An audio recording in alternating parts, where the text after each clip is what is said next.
Charlotte, NC, the Cleveland Cavaliers beat the Charlotte Hornets 115-107 to finish their four-game road trip at 3-1, and an adjustment to their travel itinerary may have aided in their success. While in years past it was customary for the Cavs to fly out to the next city on their schedule immediately following a road game, this season they are changing how they approach trips, choosing to stay over in the city where they played and flying out the next day after each leg. Elliott withdraws his appeal of suspension. Scherzer will have low-key celebration for Cy Young win. Kluber says his second Cy Young is special. Lakers need to trust the process with Lonzo. SC. The biggest thing for recovery is sleep, Cavs head athletic trainer Steve Spiro told ESPN. There isn't anything better, and for these guys that are taxing their bodies through travel and through their workload on the court and practice and extra work or whatever, we can have all the technology in the world, but obviously a great night's sleep plays a role into performance. There's no doubt about it. So you have to have your finger on the pulse of it.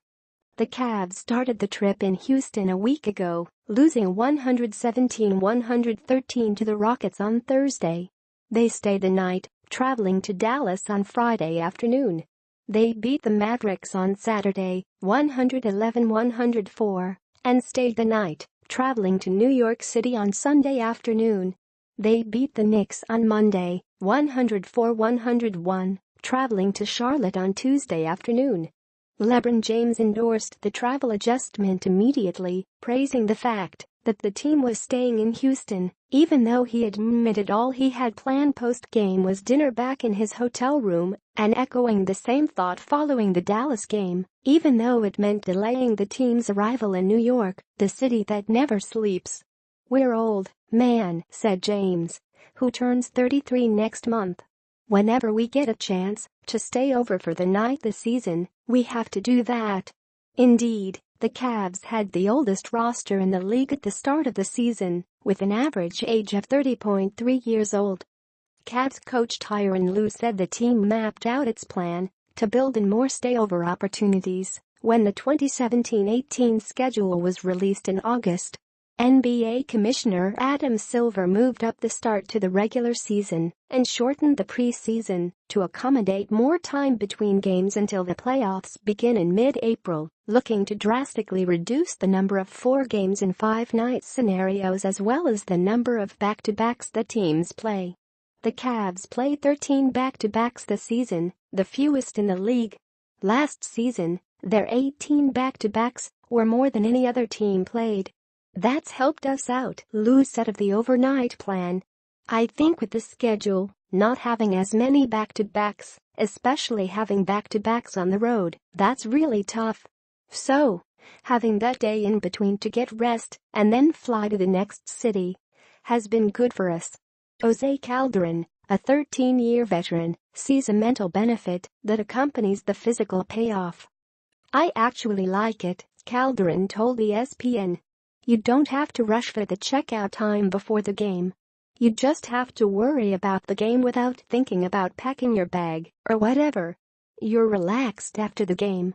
Whatever happens, lose, win, you just kind of disconnect a little bit. Go on your own or with some of your teammates. And you wake up in the morning and you have time to go to practice. It's more of a relaxed kind of feeling instead of getting in at, like, 2 a.m. or something, some other place." Kevin Love agreed with Calderon's take. "You're rushing a bit," Love told ESPN of the process of trying to simultaneously prepare for a game and the flight that will follow it. "There is something there. It's just that little bit of stress that you don't need to deal with that may or may not affect you." While the Cavs will stay in the city they just played in more often during trips this season, it won't always happen. There are variables that will determine each itinerary, such as hotel availability, the length of the flights involved, time zone changes, and, yes, the Cavs brass's collective subjective opinion of how attractive one city is compared to the next one on the schedule. But so far, the change is popular in the Cavs locker room. For a 7 p.m. tip, players can be showered, dressed and out of the arena by 10:30, back at the hotel by 11, and in bed by 12:30, even if they have a late meal.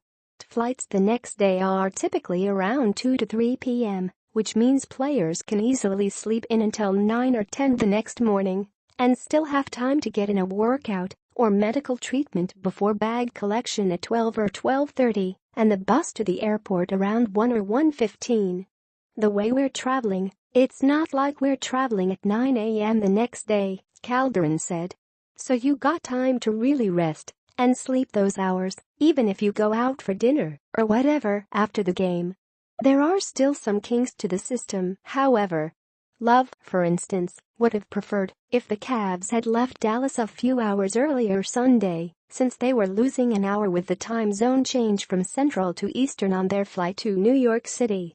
By the time they got to their hotel in New York, it was already past 7 p.m., and he felt as if the day was lost. Spiro also knows some cities provide better amenities than others do to help him do his job. Medically for me, even staying in a place like New York actually gives me more resources to use too, Spiro said.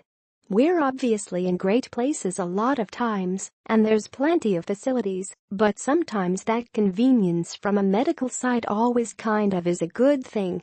So, you kind of take a look at it, you take a team approach to it. I don't know if there's a perfect answer to it. With all the variables that are in there, you just try to make the best decision you can with everybody to be on board with it and commit to it. Anytime a guy can get more rest and get in a routine, the better. Rest is always paramount on the minds of the Cavs training staff, and they have sent several members of the team to the Cleveland Clinic to monitor their sleep patterns.